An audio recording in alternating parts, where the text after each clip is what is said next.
The first job of any government, municipal, state, federal,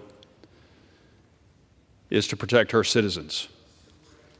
And I'd like to begin this speech by saying we are not protecting our citizens, particularly on the southern border, of which Texas is the front line in a battle to protect our people.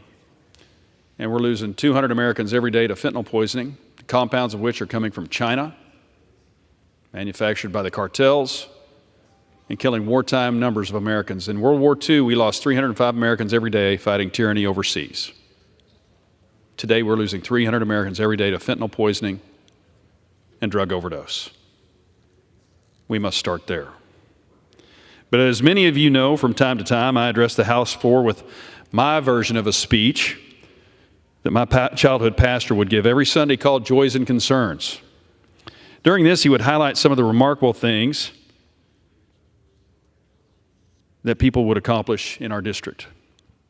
He would also take this time to bring up prayer requests, and in that moment, we as a congregation would unite in prayer for community and those in need. And today, before we discuss some of my district's outstanding accomplishments, I want to talk about something that we must unite on as a country and as a people. And I want to talk about a very important experience that I had just this last week. We just returned from a week-long trip to the Baltics. And during that visit, my colleagues and I met with senior leadership from Estonia, Latvia, and Lithuania, the Baltics, to discuss critical security issues and the daily threats that come with being Putin's neighbor. They are both a neighbor of Russia and Belarus, a vassal of Russia, and they are Russia's neighbor to the west. They share a front line. One diplomat said it best: Ukraine isn't just fighting for us, Ukraine is fighting instead of us.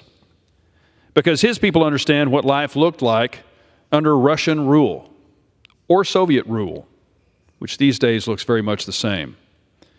They understand the brutality, the oppression, and the attempts to wipe away their way of life. While in Lithuania, we visited the Museum of Occupations and Freedom Fights. The museum is housed in the former KGB headquarters, and during World War II, the Gestapo of the Nazis. The basement was the prison and execution room, and it's still perfectly preserved, as the KGB just got up and left one day. They immediately turned it into a museum. Over 1,000 people were murdered in that very basement with bullet shots to the head. Countless more withstood brutal interrogation and torture, the pictures of which won't be shown here. I stood in the execution room where blood stains the ground and bullet holes are still visible on the walls. Bodies were discounted up the chute, up the window, and hidden in mass graves. And political prisoners were held there as recently as 1987. This is who we're dealing with: a KGB thug ruling Russia. This is Vladimir Putin. And we know that same playbook is being unleashed on the Ukrainian people right now, and that unspeakable atrocities are being committed. Last year, I visited Bucha, a mass grave where innocent civilians were killed during the invasion of Ukraine. Just northwest of Kyiv, as the forces of Vladimir Putin were aimed intent on erasing Ukraine from the earth. The rise of Russia under Putin's despotic regime is sinking once again to return to the boundaries of the former Soviet Union. This is a threat not just to Ukraine, but a threat to Europe and to freedom on our shores around the world. And as a man who spent 20 years in uniform, the father of a son who wants to spend 20 years in uniform, the last thing I want is American soldiers going overseas to fight again. That's why we must be strong. We cannot do that if we show weakness. That's why it's so important that we show strength in the way that Reagan did, peace through strength. We trundled into World War I and World War II by not being strong, by being isolationist. We must be involved in order to prevent that which many fear. There's no stronger force than the human spirit and steadfast pursuit of freedom. We see this every day in the people of Ukraine. Those who choose freedom and liberty must always prevail. But we will not have a Europe or a world free and at peace until the Kremlin's systematic brutality, oppression, and aspirations of global domination are systematically dismantled and held accountable. The Bible says the thief, in John 10:10, the thief comes only to steal and kill and destroy. And thief means Satan. History has proved this time and time again, and that is exactly what Putin is carrying out in Ukraine. In just the last 3 months, Russia has conducted targeted attacks on critical energy infrastructure across the country 8 different times, attempting to cut off power and heat to communities, hospitals, and schools. Last year, a massive dam in Russian-controlled area of southern Ukraine was destroyed, killing hundreds of Ukrainians and destroying thousands of homes. Not military bases, civilians and homes. Russia has also targeted farmland and grain silos, attempting to starve Ukrainians into surrender. And I want to add a little something about history here. We know what happened in the Holocaust. Well, in 1931, Joseph Stalin executed the Holodomor. He killed 8 million Ukrainians by starving them of their grain. Does this sound familiar to today? He's trying to wipe Ukraine off the map. He and his prime minister have said Ukraine has never existed, nor will it ever exist. This isn't a war. This is a genocide. By that very definition, 1,900,000, over 1,900,000, up to 100,000, depending on who says it, children have been abducted by Russia since the war began. It is terrifying to imagine where these children are now and the trauma they have experienced, but they are in Russia.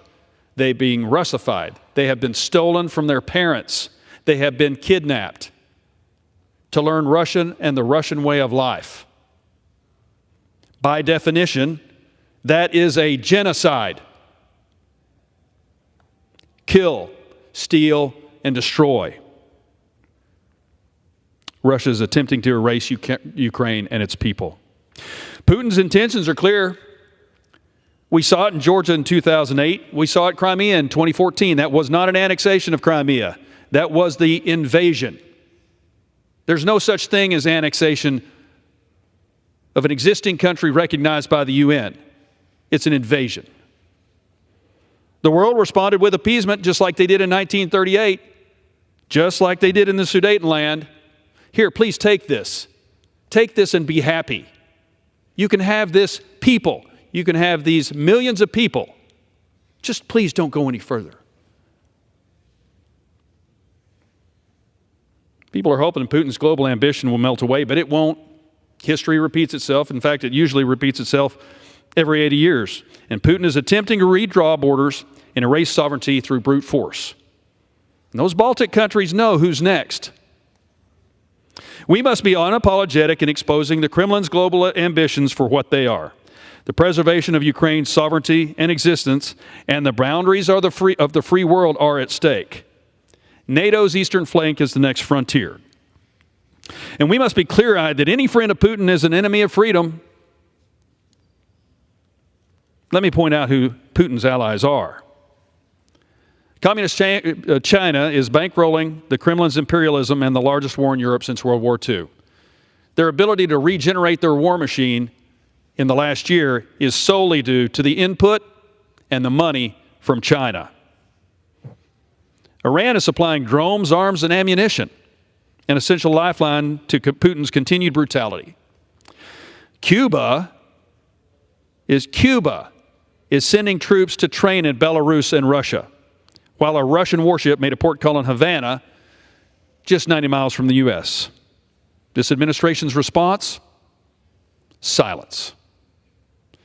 Just last month, Putin visited Pyongyang, was wined and dined by Kim Jong-un, and together signed a so-called Comprehensive Strategic Partnership Pact that promises military and other assistance. These alliances should raise every alarm bell we have. Global authoritarian regimes joining together with their fellow dictators and war criminals to further threaten the West and world order. They are not operating alone.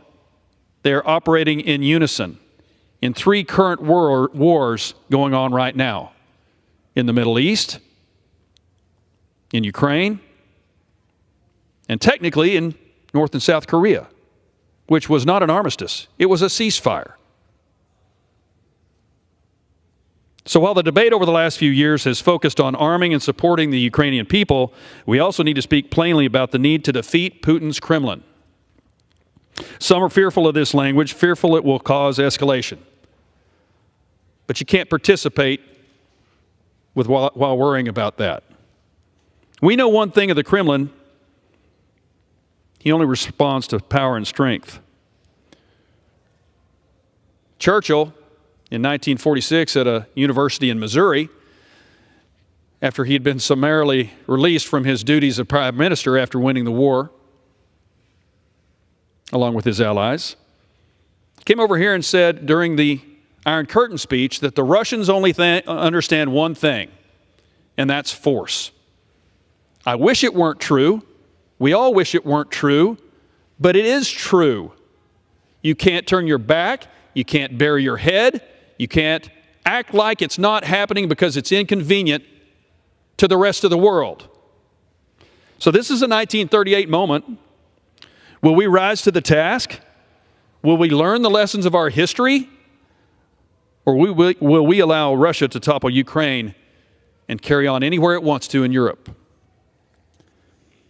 So while it may be dissimilar from my usual order, I'd like to start with this joys and concerns speech by asking that those in the chamber silently and to yourself, without any extra time, pray for the people of Ukraine, pray for those under threat, pray for the families of the victims of Putin's atrocities, pray for those who are giving their lives so that we don't have to. Pray that this unprovoked, unprecedented genocide comes to an end, that good will triumph over evil, and that the United States and her allies will always stand on the side of good.